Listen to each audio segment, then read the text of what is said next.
em mais de 1.800 anos de livros escritos, o Senhor se revela com uma coerência impressionante. De maneira que a gente diz que a Bíblia tem um dom da inerrância.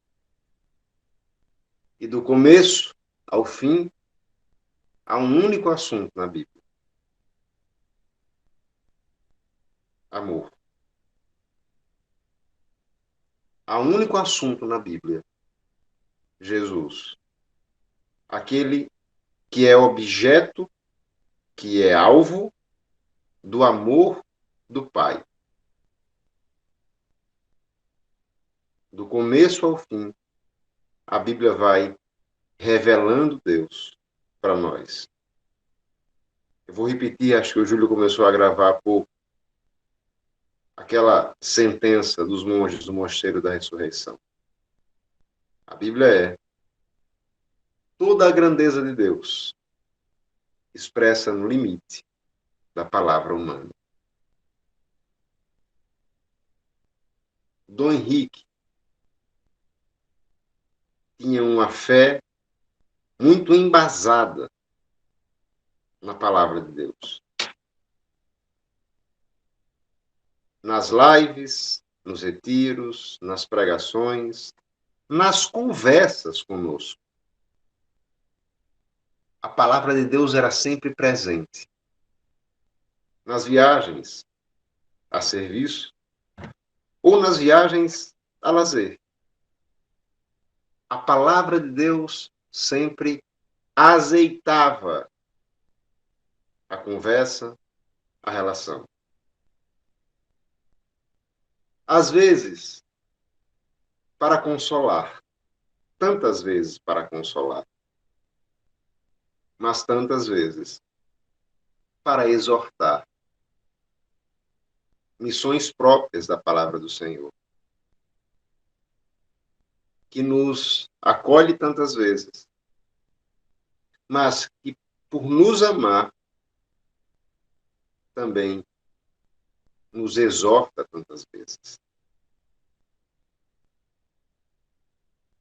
Qual é o pai que, amando um filho, Tiago vai dizer, não o corrige por amor? O Senhor nos corrige, nos exorta e nos consola. Como é a introdução do livro, e o Júlio comentou há pouco, a nossa religião não é a religião de um livro. Isso não tem nenhum demérito. A Bíblia. Porque nós falamos Bíblia por uma questão realmente de etimologia, são bíblios, são livros, mas não é um livro pelo livro, não é a letra pela letra. A Bíblia é a palavra de Deus.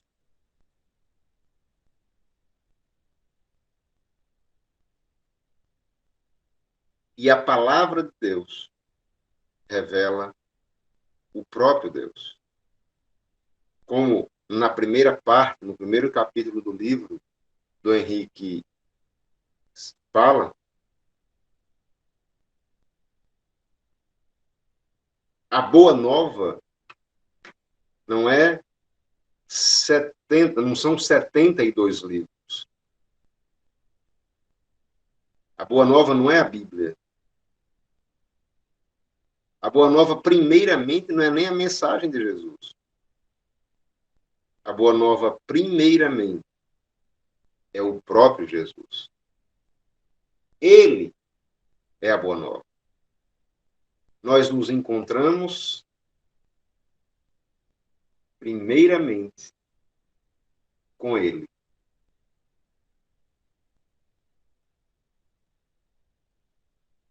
No livro, Dom Henrique cita esses 12 encontros, claro que há outros, né? Vivo, com certeza, ele falaria de outros encontros de Jesus, encontros expressivos, encontros que ele já falou em retiros, em pregações, mas para o primeiro livro sobre os encontros, né, a gente tem aqui 12 muito marcantes, muito importantes para a nossa fé. Não estão aqui, por exemplo, o encontro com Nicodemos, o encontro com a samaritana.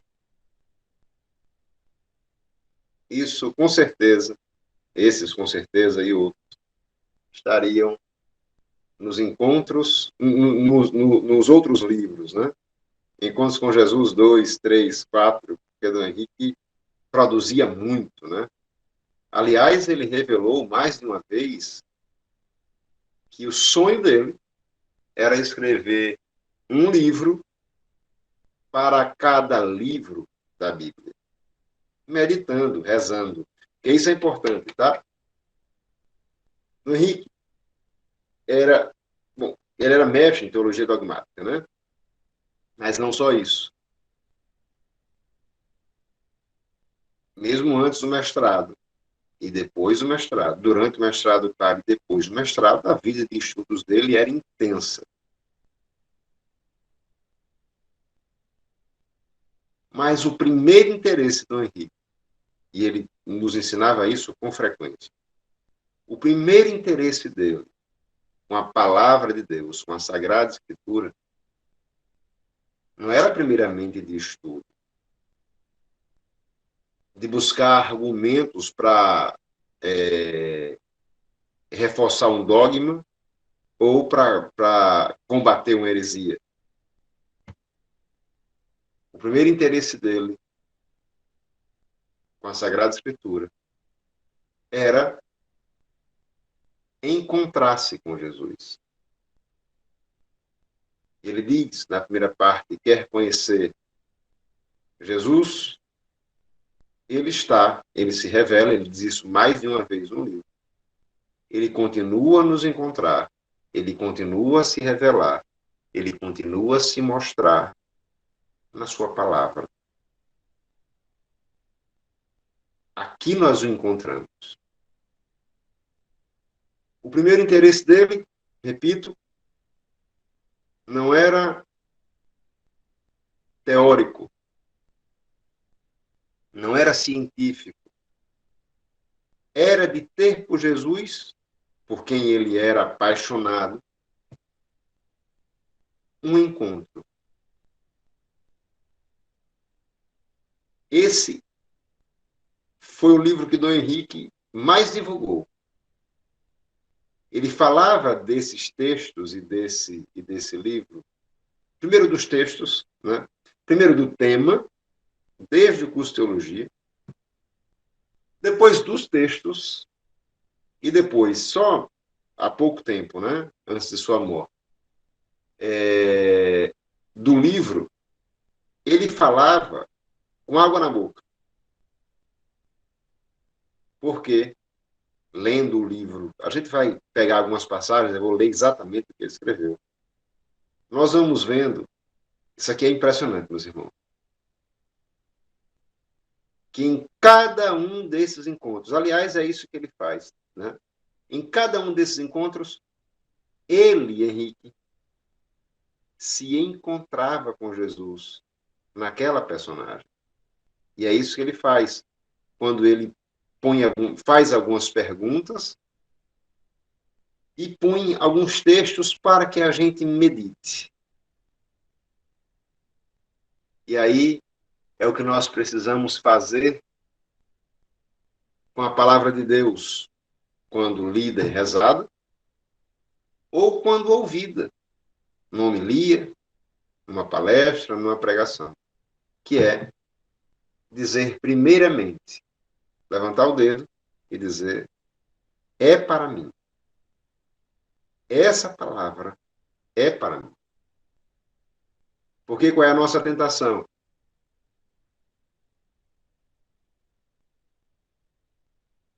Eu dizia há pouco que a palavra, dentre outras coisas, claro, mas sobretudo essas duas, ela nos consola e nos exorta. A nossa tentação é aceitar para nós todas as palavras de Deus que nos consolam e aceitar para os outros todas as palavras de Deus que exortam. Então, muito claro isso no livro, nos textos, nas pregações, nas homilias, nos retiros de Dom Henrique, nas conversas com ele, que ele se encontrava com nosso Senhor em cada um desses encontros que nosso Senhor tinha com essas pessoas. Repito, não estão aqui todos, porque eu tenho certeza disso. Esse livro teria o tomo 2, o 3, o 4, mas estão aqui alguns muito expressivos. Tá? Aqui vai um merchan.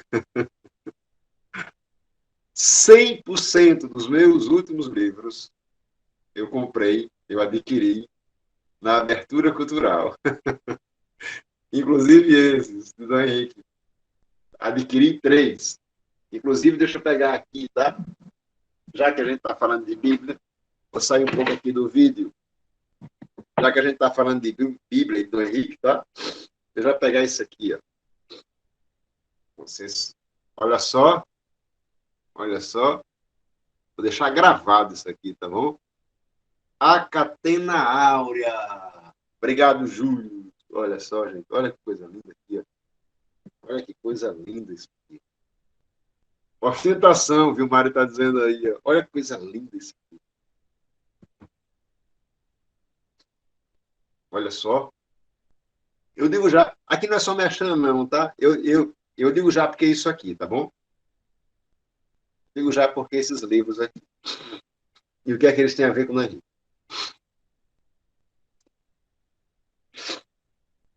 O Gilmar pôs aí que é ostentação.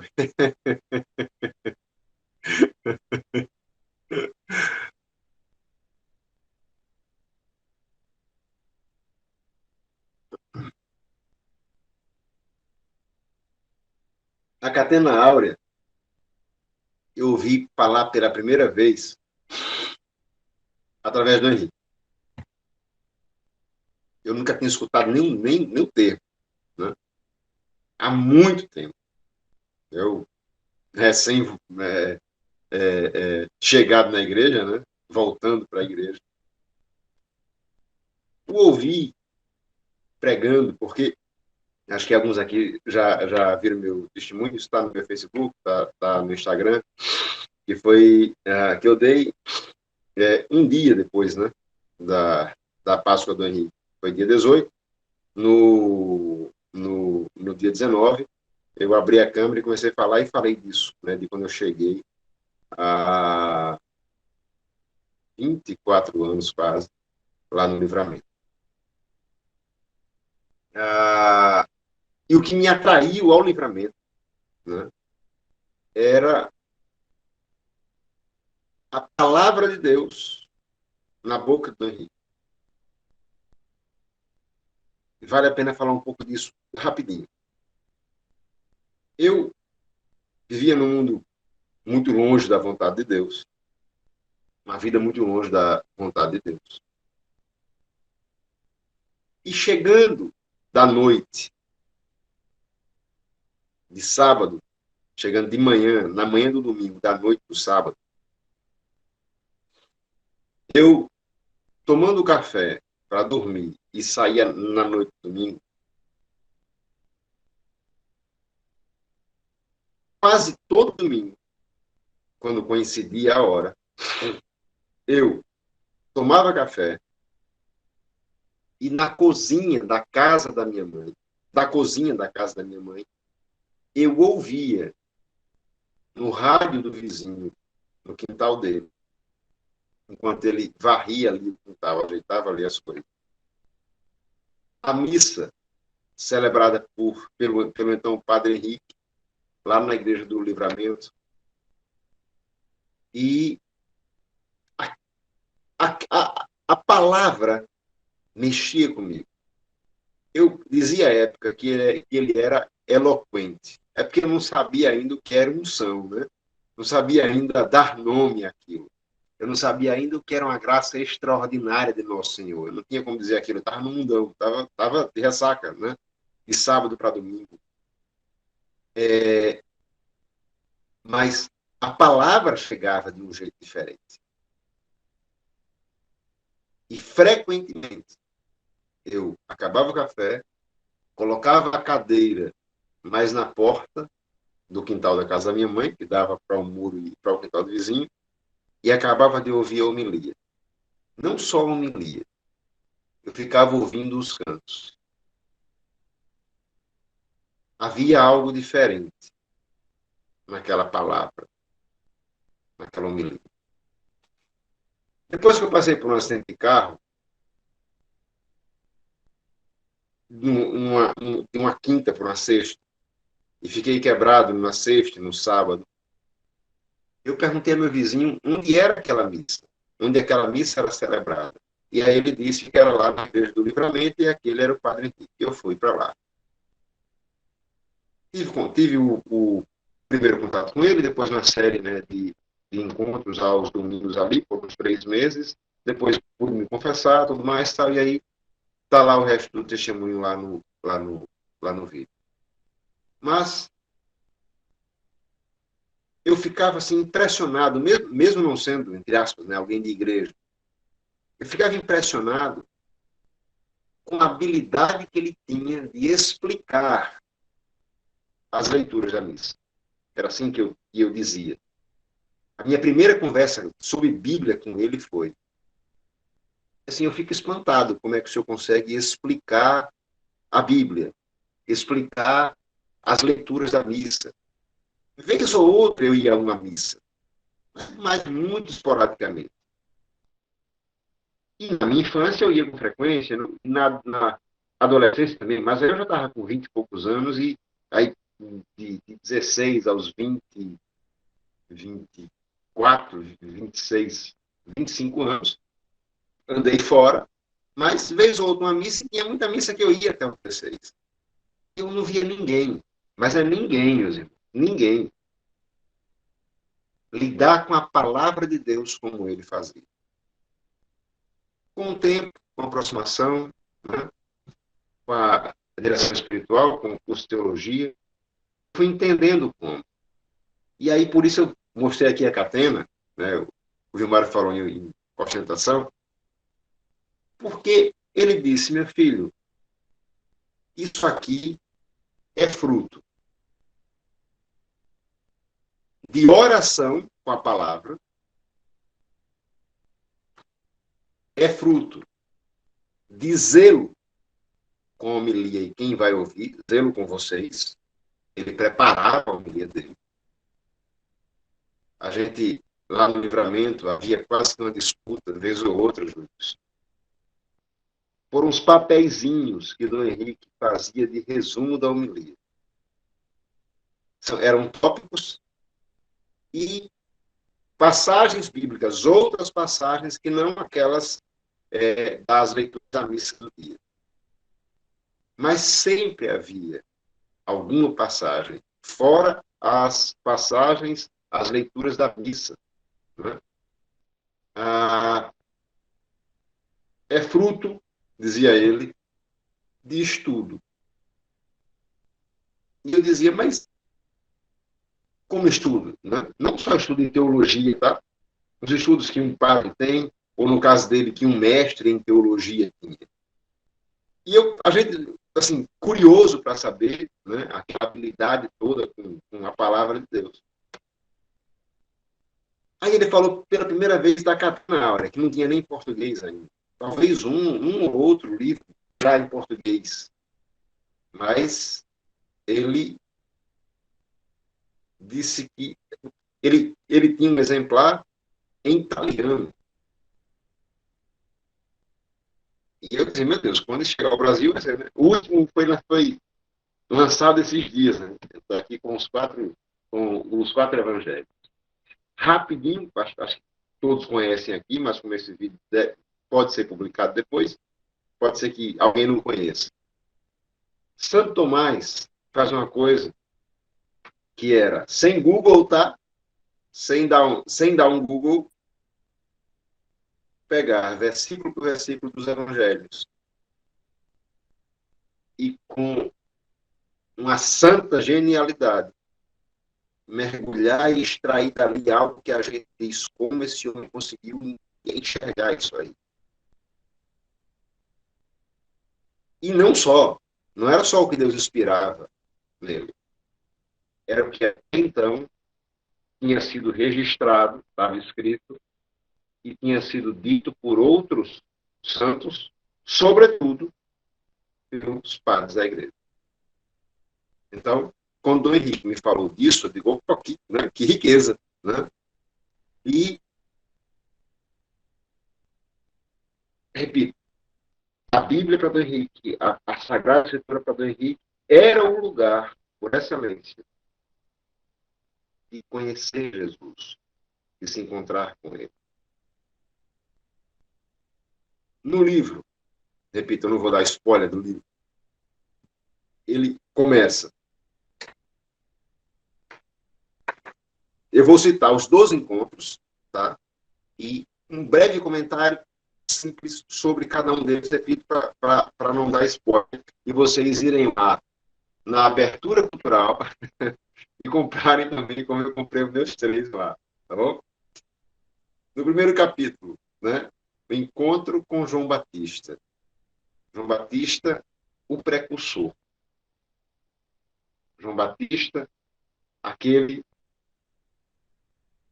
que, como Jesus fez a sua kenosis, lá em Filipenses capítulo 2, o seu aniquilamento, o seu esvaziamento, João Batista também o fez. Ele esvaziou-se por inteiro.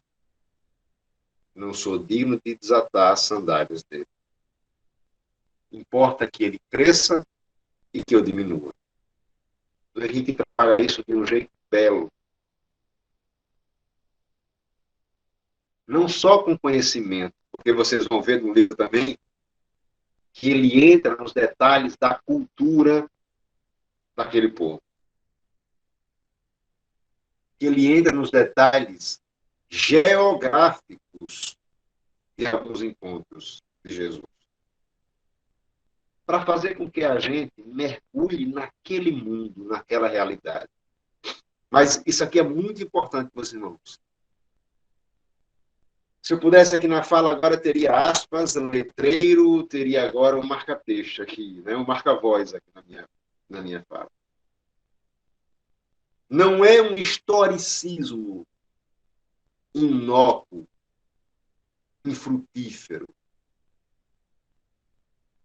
O Henrique recorria à história, recorria à cultura da época, e vocês vão ver isso nos textos aqui,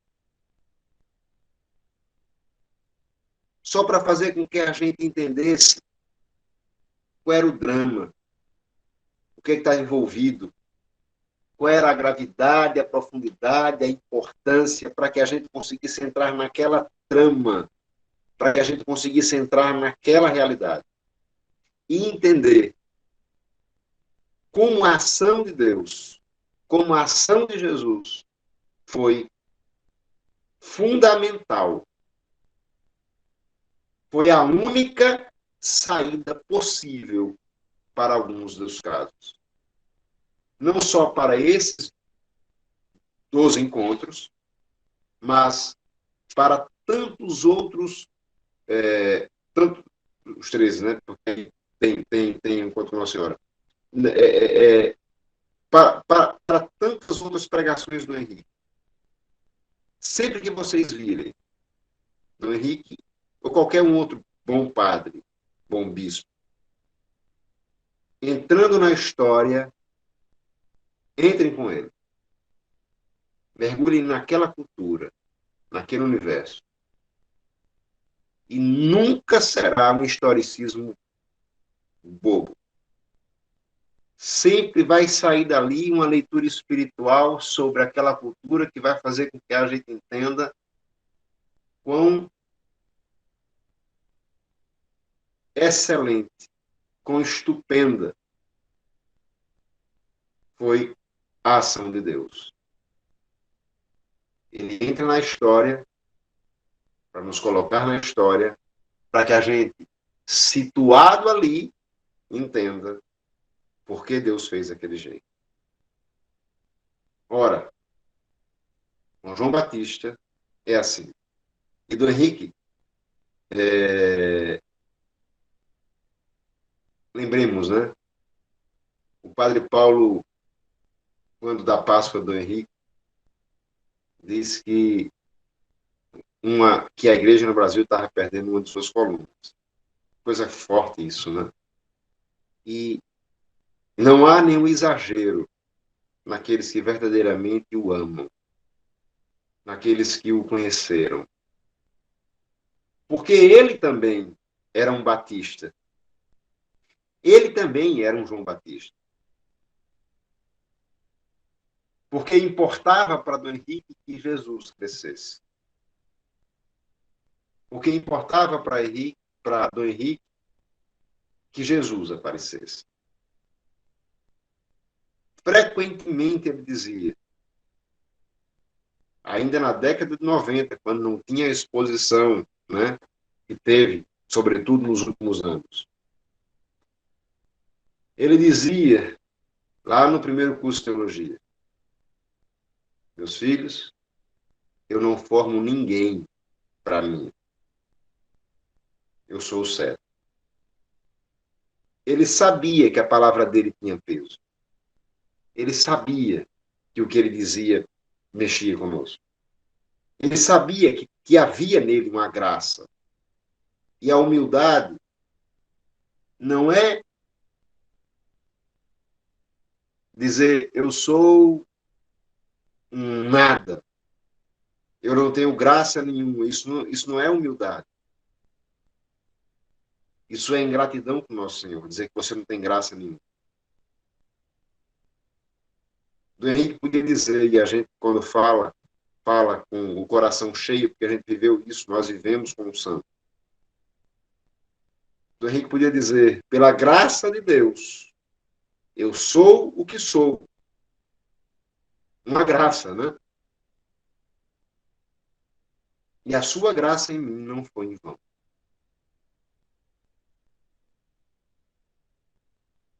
Ele também era um João Batista.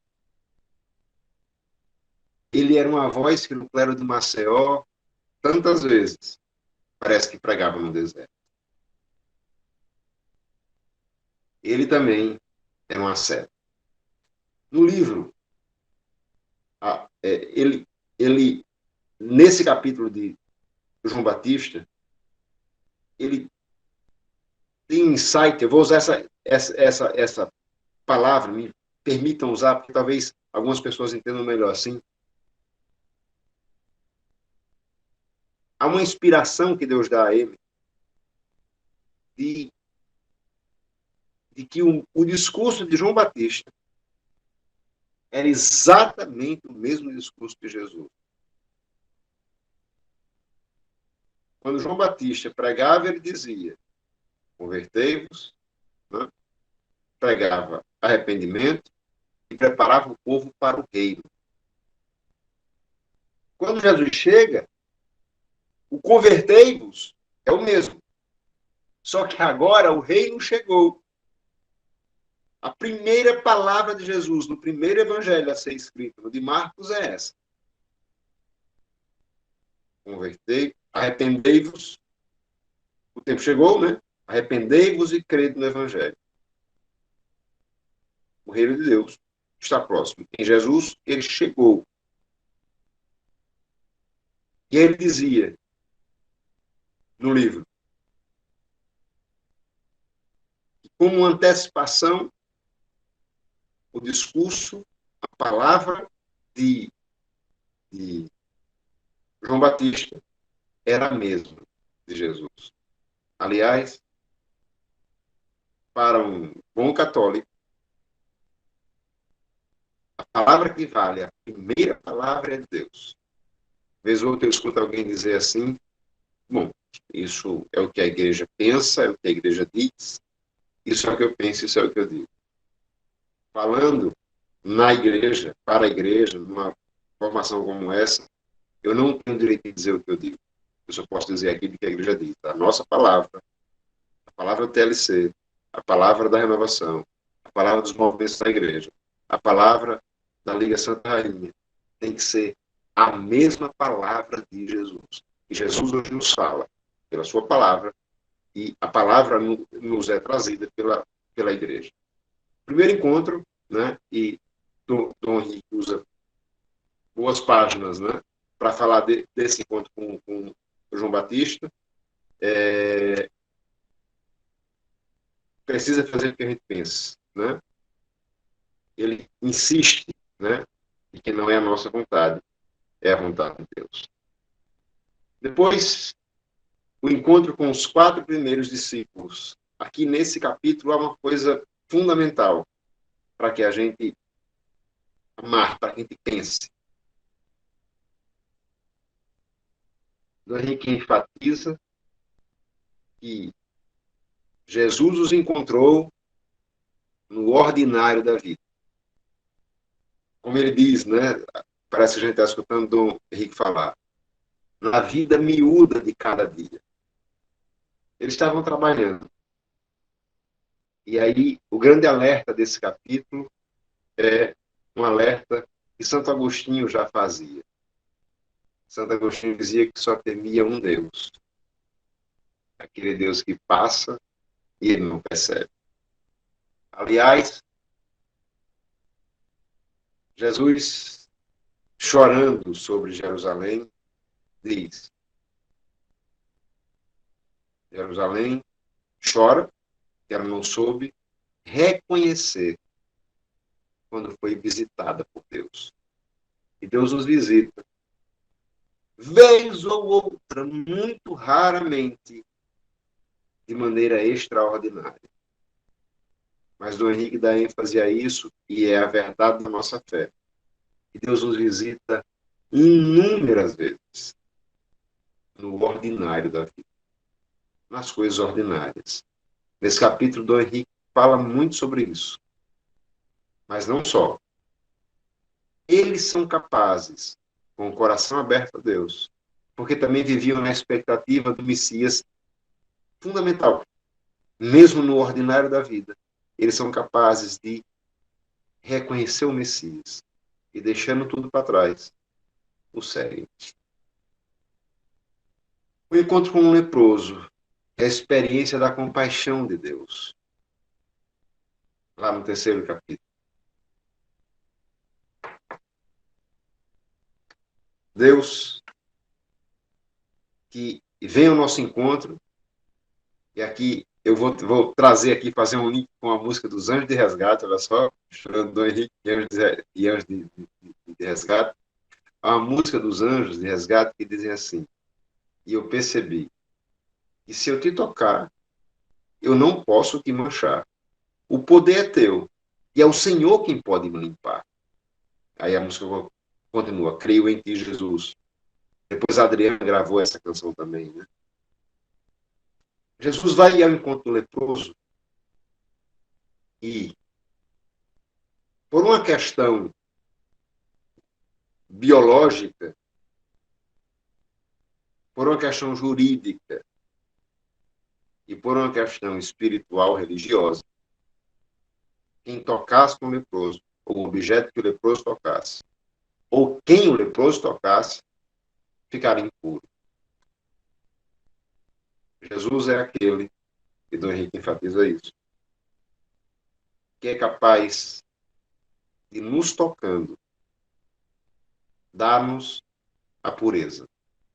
Ele é capaz de, por sua compaixão, pelo seu poder, nos curar. Nos tirar, seja de qual lepra for.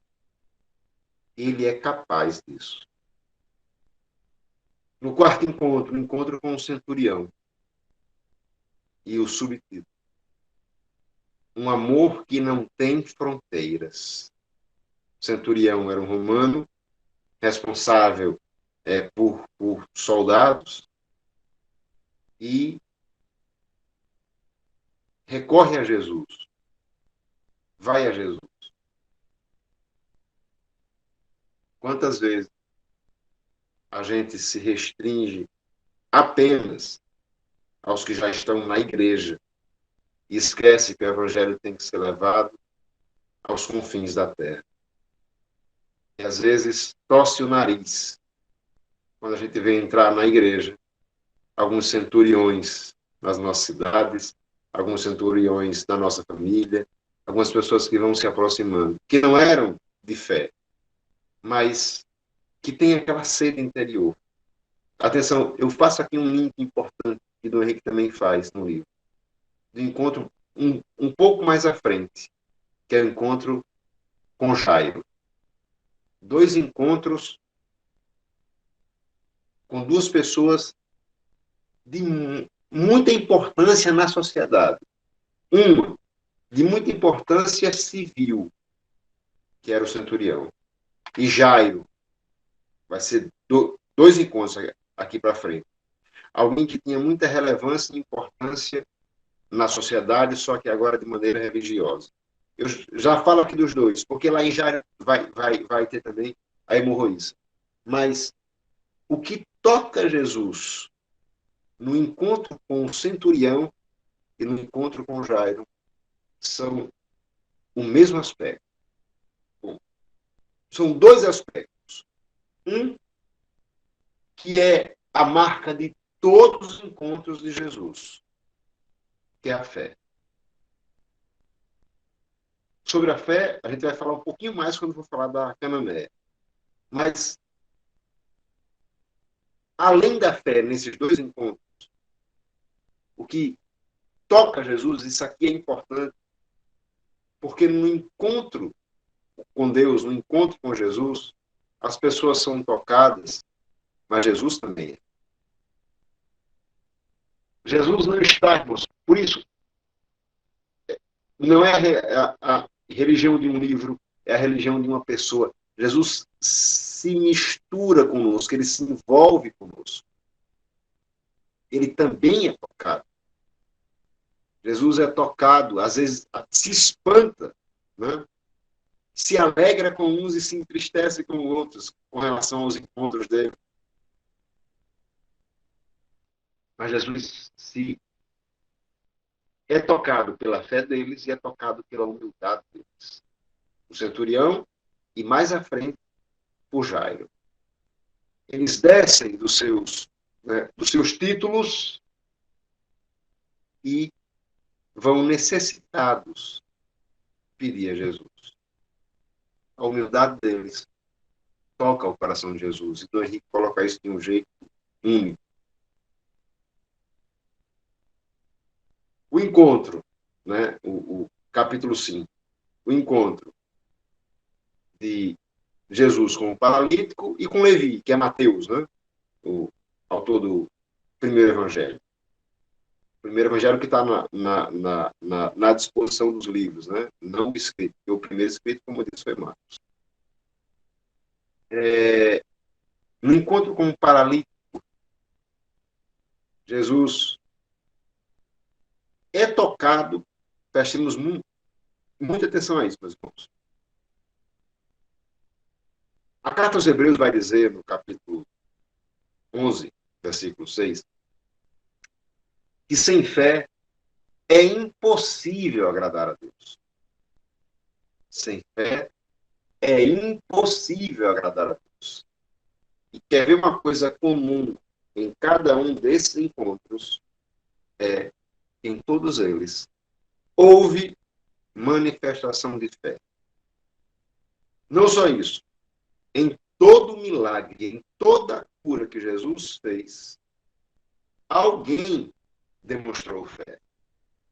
Ou, como eu encontro com o paralítico, alguém por ele demonstrou fé. Por que a gente diz alguém por ele? Porque quando o centurião vai a Jesus, quando o Jairo vai a Jesus, e quando aqueles amigos levam o paralítico até Jesus, e do Henrique, nos Nos três encontros, o Henrique fala um pouco sobre isso.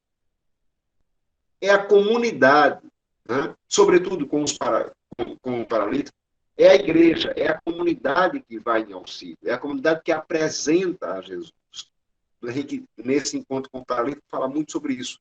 A importância da igreja, a importância dos irmãos, a importância da comunidade. Às vezes, nós estamos paralíticos. Às vezes, nós estamos paralíticos e precisamos do irmão que na oração, que no conselho, que na exortação, que no puxão de orelha, nos leva para Jesus. Ou, às vezes, nós estamos prostrados, como foi o caso da intercessão de Jairo e do centurião. E alguém vai interceder por nós. Alguém vai rezar por nós. Alguém vai nos apresentar a Jesus. E o encontro com Levi, que não tinha boa fama, né? Que era um cobrador de impostos. E hoje poderia ser um político nosso, né?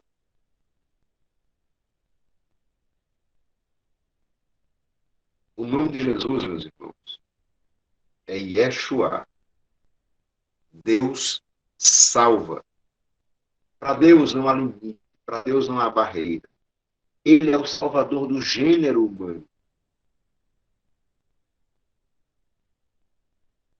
Nos encontros de Jesus com essas pessoas, Jesus vai, além de curá-las, salvá-las.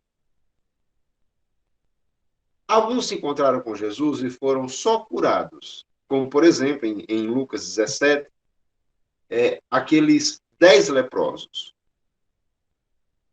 que não é esse encontro aqui, né? Dessa passagem aqui, do quinto capítulo. Mas aqueles 10 leprosos de Lucas 17, 10 foram curados, mas só um foi salvo. Por quê? Além de ser curado, ele foi salvo, porque voltou, demonstrou fé e gratidão. Deus espera o nosso louvor. Deus espera a nossa gratidão. Não porque ele precisa, mas porque ele merece. É diferente. Não porque ele precisa, mas porque ele merece. Ele é digno de todo louvor. Ele é digno de toda adoração. Ele é digno de toda nossa gratidão. Mas em todas as curas que Jesus fez, em todos os encontros que Jesus fez, em todos os salvamentos que Jesus fez, como por exemplo em João capítulo 8, que é uma das passagens aqui, que é aquele encontro com aquela pecadora, Jesus cura, liberta e salva. Levi foi salvo e estava perdido. Seria um desses políticos que a gente vive descendo o cacete, né? A gente vive batendo. Há uma coisa muito importante, meus irmãos, naquela oração que a gente faz, que o diácono, que o padre faz, quando está recolhendo o Santíssimo. Ali ele apresenta as autoridades civis, políticas também. E diz lá, por todas as pessoas por quem somos obrigados a rezar. Apresentemos as pessoas a Jesus e Jesus a elas. No capítulo 6, né, é o encontro com Jairo, que eu falei um pouco, e o da hemorroísa. Né? Que belo encontro de Jesus, que belíssimo encontro de Jesus. Ela demonstra fé, o Henrique ressalta muito a fé dela, e ressalta também uma coisa, que ela foi o último recurso, que Jesus foi o último recurso dela. Ela gastou tudo e deixou para buscar Jesus, né, depois. Que a gente não faça isso. É só eu passando aqui, tá, gente? 50 minutos aqui, pelo que eu mandei. O encontro com o filho de Timeu, que é o Bartimeu, né? Aquele cego que nem nome tinha. Quem é? É o Bartimeu, é o filho de Timeu. E no subtítulo, o encontro de Timeu é a graça de olhos para ver. E aí há um aspecto importante que Dom Henrique ressalta, que, primeiro que é um dos textos, esse capítulo 7, em que ele mais faz uma exegese do texto, ele mais mergulha no texto mesmo, e faz uma léxico divina também belíssima, mas é versículo por versículo, às vezes palavra por palavra, expressão por expressão, ele mergulha nisso, nesse texto, e pede que a gente mergulhe para que a gente não perca nada. Inclusive fala, e aqui hoje eu queria trazer desse encontro para vocês, né, esse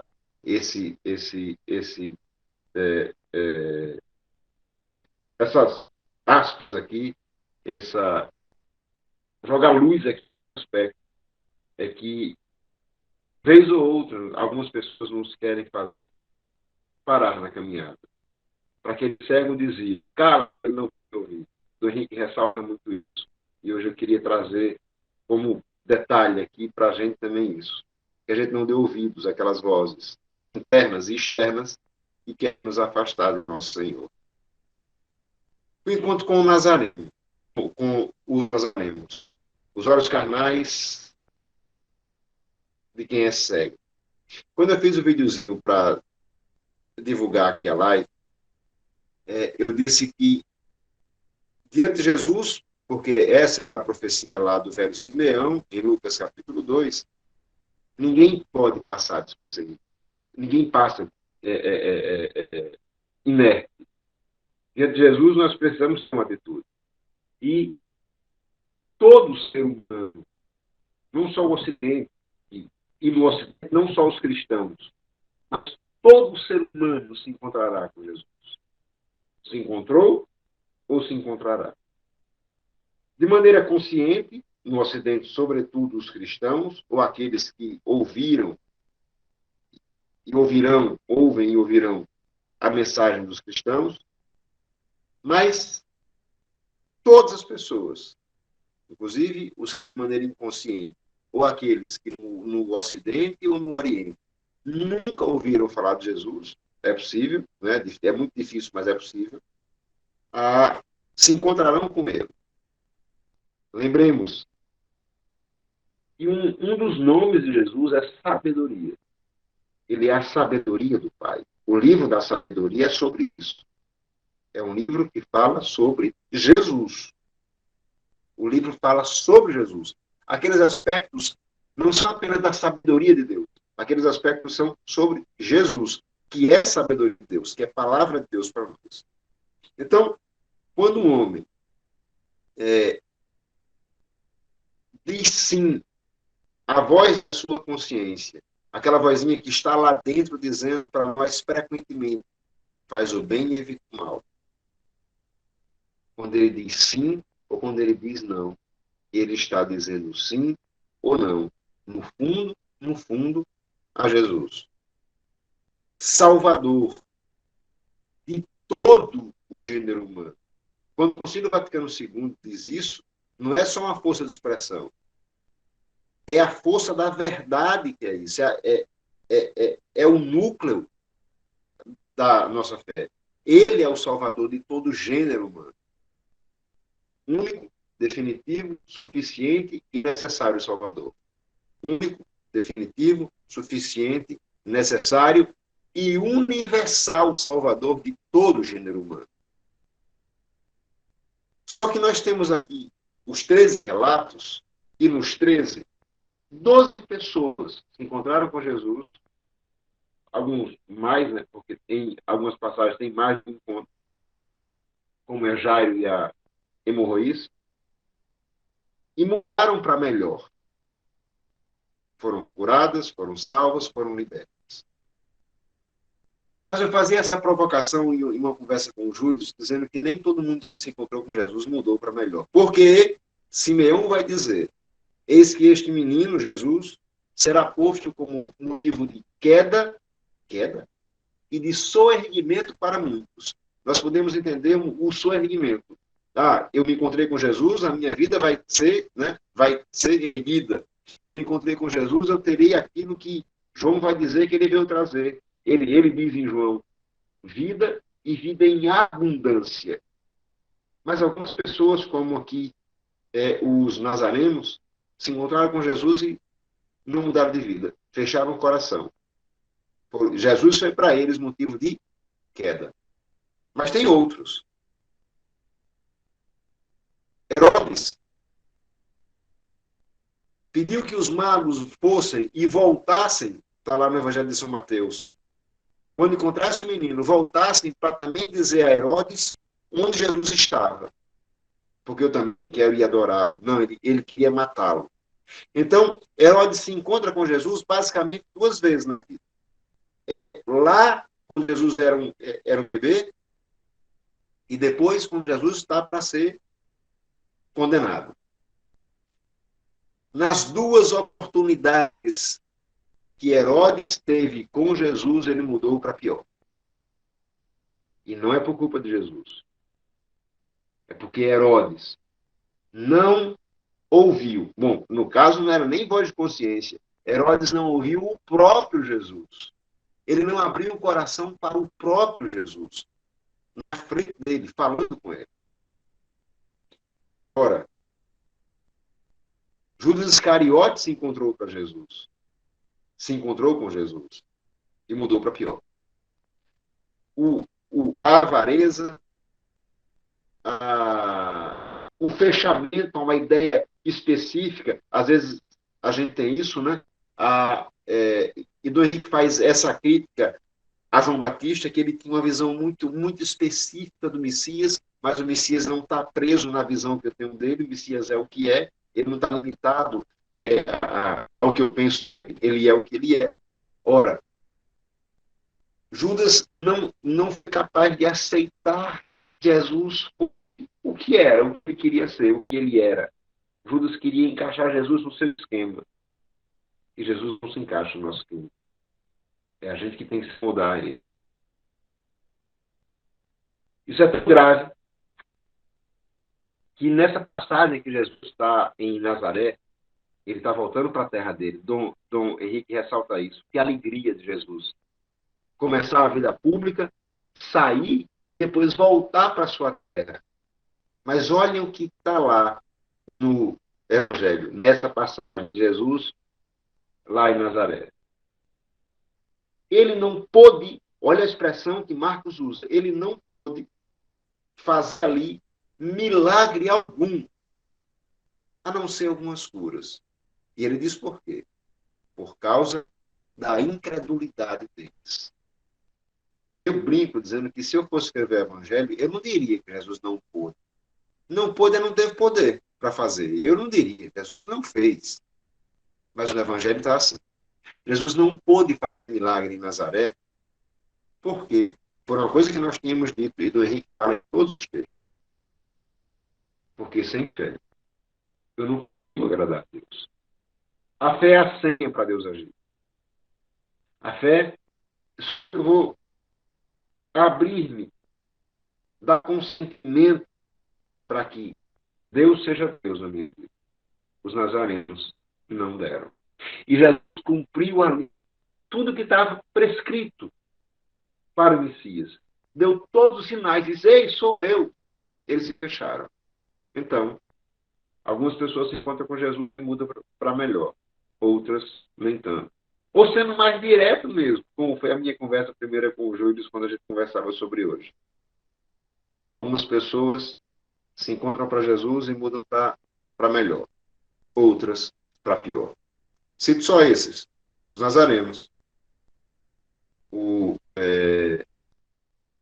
Herodes e Judas Iscariotes. Sobre isso, o que é que fica para mim e para vocês? Aquela exortação que São Paulo faz aos Coríntios. Cuidado, vós que estáis de pé, para não cair. Porque diante de Jesus, ninguém passa isento, ninguém passa incólume. Todos temos que dizer, constantemente em nossa vida, sim ou não a ele. E mais, aqui é da teologia henriquiana, tá? Dom Henrique, vez ou outra, nos provocava dizendo assim, cuidado, meus irmãos. Em última análise, tudo que fazemos nessa vida, nós estamos dizendo sim ou não a Deus? Isso me dava um medo da dor. Isso me deixava arrepiado. Mas a gente vai entendendo e vai vendo. Como no encontro, nos 4 primeiros apóstolos, discípulos, no ordinário da vida ele vai se apresentando a gente. E a gente vai dizendo sim ou não a ele. E em última análise, tudo que fazemos na vida é um sim ou um não.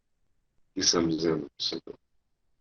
Depois do encontro com a Cananeia, já estou aqui gravando aqui o meu cronômetro aqui, já marca 1 hora, já deu o meu tempo, mas esse encontro aqui é especialíssimo, porque essa mulher impressionou Jesus. Jesus vai dizer, né, o Evangelho diz, que Jesus ficou impressionado, impactado com a fé daquela mulher. Lembremos, né? A expressão cachorro, né, era uma expressão usada por briga de bairro, a gente pode dizer assim, né, por bairrismo, entre os judeus e os samaritanos, e os judeus e os cananeus. Era briga de bairro. Era briga entre estados, como a gente tem aqui, a gente com alguns estados com a gente ou com outros estados, né? Ou cidades aqui. A gente sabe que tem algumas rixas dessas cidades. Aqui, às vezes é só por questão econômica, é só por vaidade. Entre eles, não. Tinha aí um cunho religioso.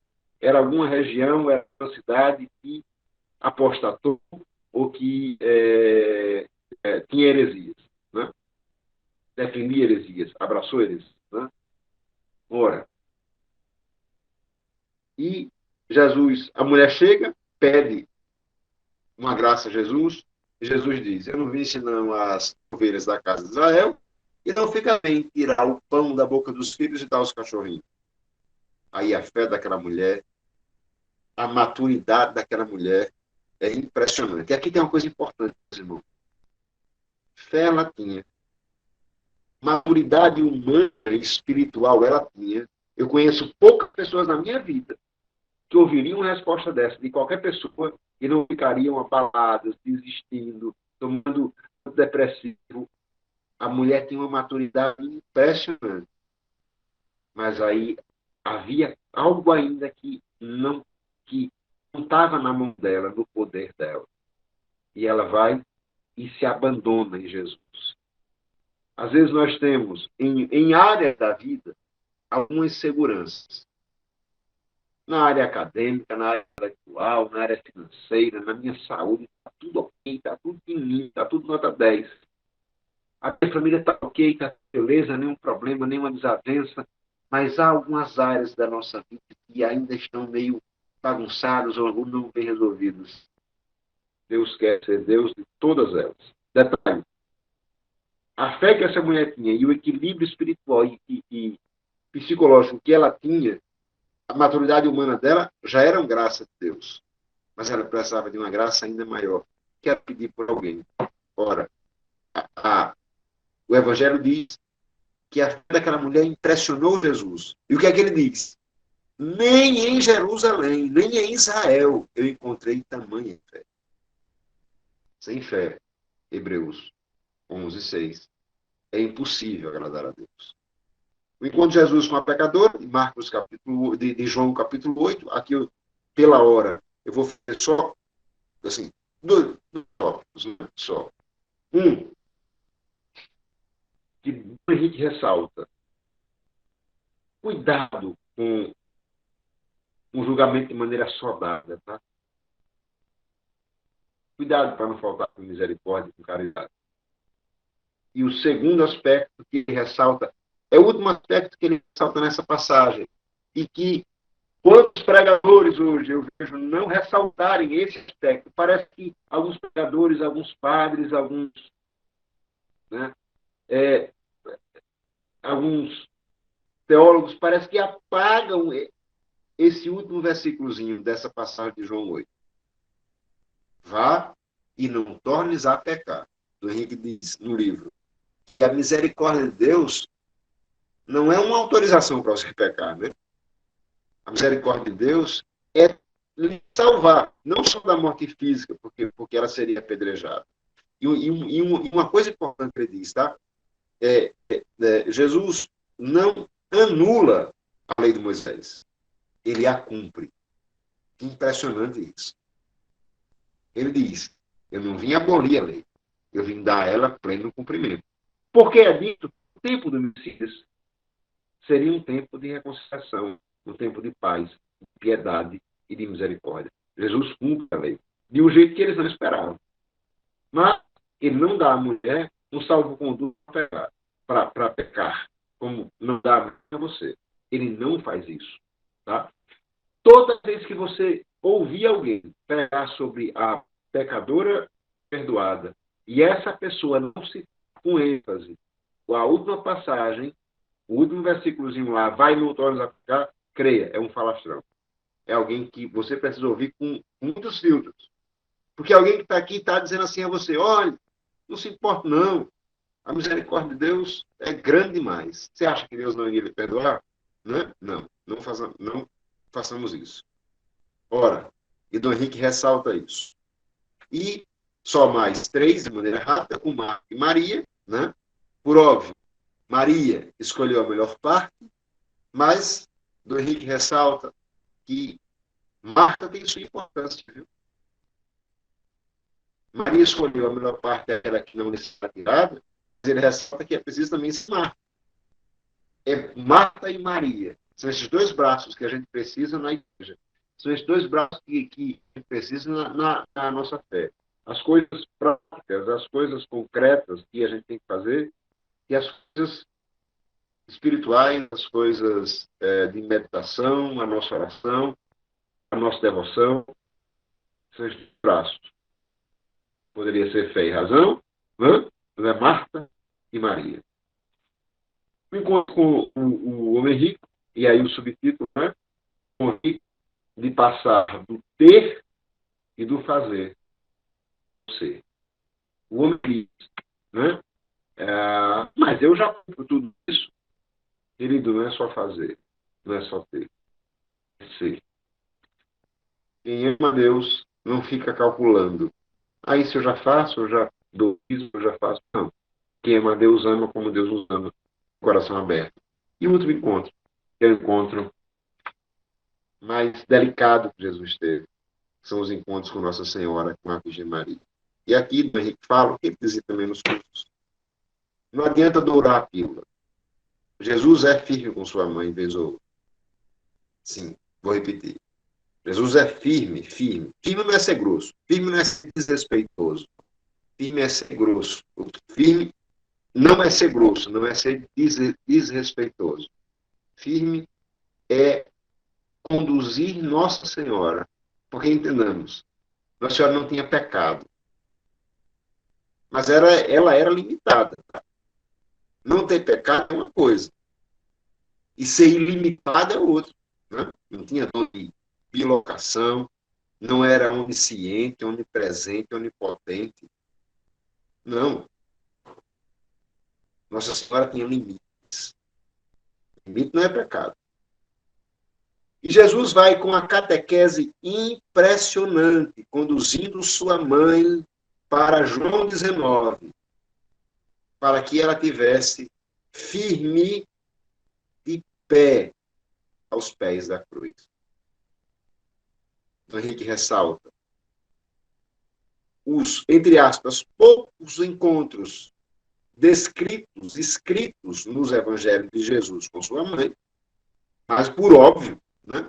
Quantos encontros Jesus teve com Nossa Senhora? 30 anos ali, né? Com a mãe em casa. Até pergunta, né? Quem é ele para falar assim com essa autoridade? Mas não é ele, filho do carpinteiro, ou seja, ele não ficou aqui o tempo todo conosco. De onde vem tanta sabedoria? 30 anos ali com Nossa Senhora. Os encontros de Jesus com Nossa Senhora eram diários. Mas os evangelhos escrevem, deixam claro para a gente que Jesus tinha uma forma de conduzir sua mãe para algumas coisas que ela iria passar, sobretudo para o Calvário.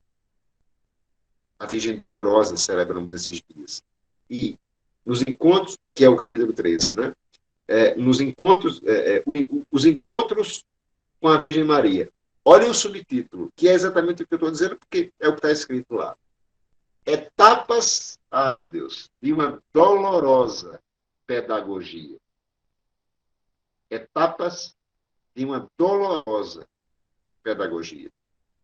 Jesus foi conduzindo sua mãe, que era imaculada, mas era limitada. Não sabia tudo o que iria acontecer. Aliás, ela diz isso. Como se dará isso se eu não conheço homem algum? A senhora tinha um conhecimento limitado. Jesus vai conduzindo sua mãe para que ela, de pé, aos pés da cruz, pudesse ouvir dele: filho, eis aí tua mãe. Mãe, mulher, eis aí o teu filho. Jesus vai conduzindo Nossa Senhora para que ela pudesse estar de pé. Sabe por quê, irmãos? O verbo que eu vou usar é esse mesmo, tá? É de caso pensado. Jesus queria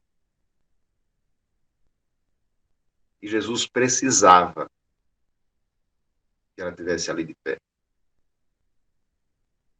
Nenhum ser humano, fora Jesus, teve dores tão grandes na alma quanto Nossa Senhora. E Jesus queria que ela estivesse ali de pé. Frequentemente eu prego em velórios. E eu sempre trago, em especial quando tem alguma mãe que está enterrando um filho, ou algum pai que está entregando um filho, eu sempre trago essa passagem de Nossa Senhora sem chilique, sem desespero, mas de pé, os pés da cruz, ali de pé. O Henrique dizia, ainda ecoa em nós, que ter fé não é ter resposta para tudo. Ter fé é sempre confiar. Ter fé é sempre se abandonar. Naquele momento, Nossa Senhora não tinha respostas. O Henrique até diz, né? Qual era a promessa? A promessa, quando o anjo fala com ela, lá em Lucas 1, era que ele será grande. E ela ouviu numa cruz. Ele governará Israel. E ela ouviu ser assassinado por Israel. Nossa Senhora não tinha respostas para tudo. Mas em tudo, ela confiava.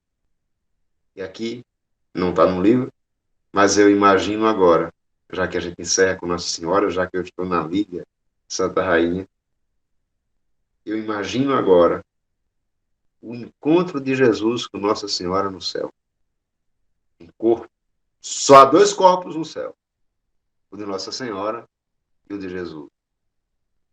Eu imagino esse último encontro de Jesus com Nossa Senhora.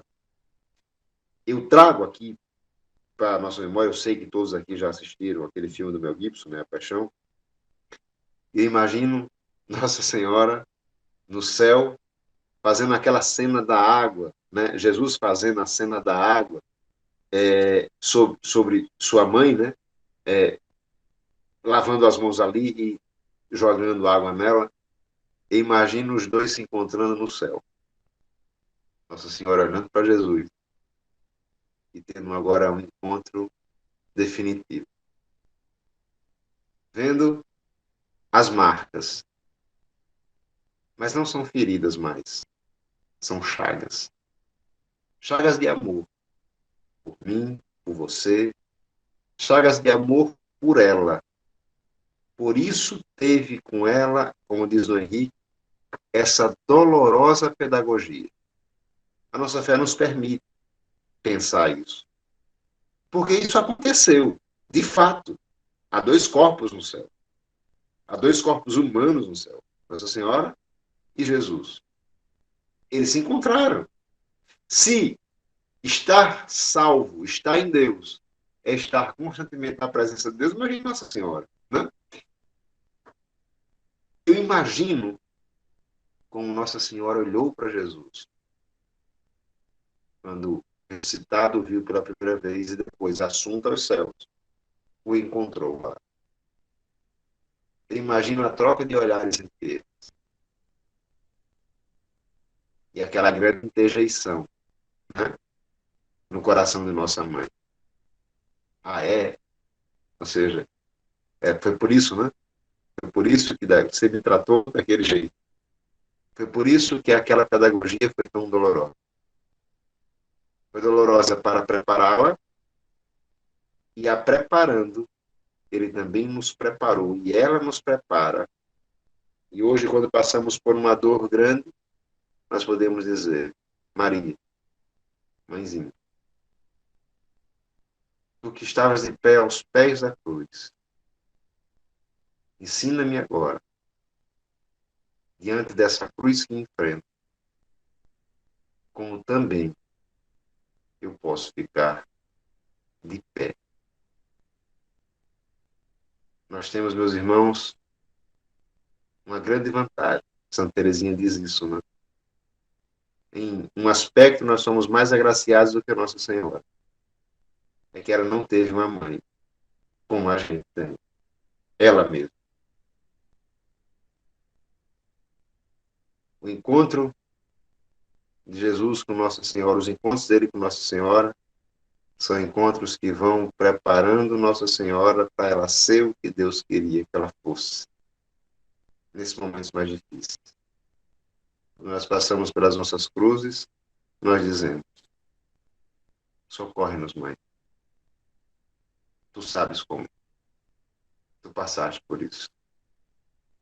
Encerro com duas passagens. Desculpem pela hora. Estou falando sobre Bíblia, que é algo que eu gosto muito. Filho do Henrique, que não gosta da Sagrada Escritura, precisa rever seus conceitos. Estou falando de maneira rápida sobre o último livro lançado. Estou falando para irmãos queridos.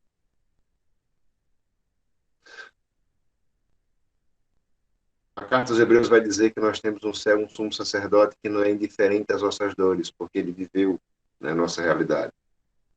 Nós temos uma outra graça.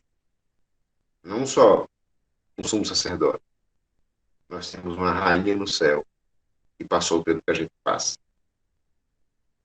E no primeiro capítulo do Evangelho de São João,